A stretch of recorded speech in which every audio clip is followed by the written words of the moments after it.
ایک آفاقی ذہانت جو ہزاروں سال قبل وسطی ایشیا میں رہتی تھی، البیرونی اپنے زمانے سے بہت آگے تھا کہ اس کی دریافتیں اپنے دور کے بیشتر اسکالروں کے لیے سمجھ سے باہر تھیں۔ محمد ابن احمد البرونی خوارزم میں پیدا ہوئے۔ مغربی وسطی ایشیا کا ایک نقلستان کا ایک بڑا خطہ ہے جو ارل بحر اور صحراؤں کی سرحد سے ملحق ہے۔ یہ خوارزمیان تہذیب اور متعدد سلطنتوں کا ملک تھا۔ آج اس کا حصہ بکھر گیا ہے اور اس کا تعلق ازبکستان، قزاقستان اور ترکمانستان سے ہے۔ اپنا وطن چھوڑ کر البرونی فارس اور ازبکستان میں گھومتے رہے۔ پھر غزنی کے محمود نے بخارا کی عمار کو فتح کرنے کے بعد البرونی غزنی چلا گیا۔ یہ قصبہ جو جدید افغانستان میں ہے، اس وقت غزنوی خاندان کا دارالحکومت تھا۔ 1017 میں البرونی نے برصغیر پاک و ہند کا سفر کیا، ہندوستانی سائنس کا مطالعہ کیا اور اسے عالم اسلام تک پہنچایا۔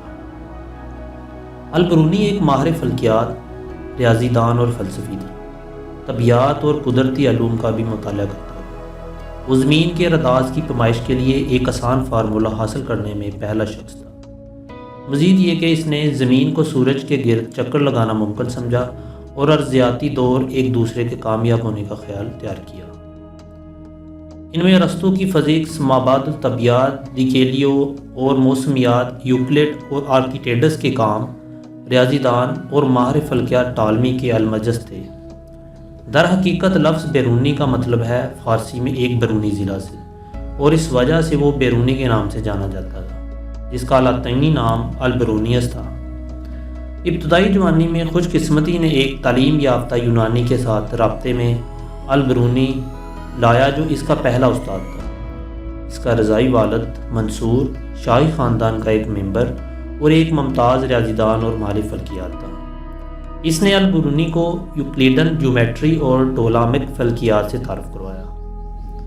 پھر البرونی نے اپنے پہلے 25 سال خوارزم میں گزارے، جہاں انہوں نے اسلامی قانون، الہیات، گرامر، ریاضی، فلکیات اور دیگر علوم کی باڈی کا مطالعہ کیا۔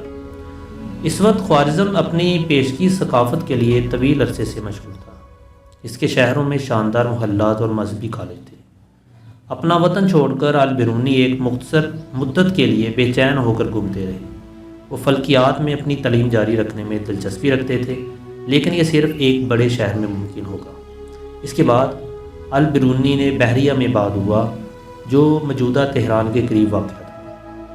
بدقسمتی سے 996 میں البرونی ابھی تک کارڈ کے باہر مشہور نہیں تھا، اور پھر وہ بحریہ میں سرپرست تلاش کرنے میں ناکام رہا۔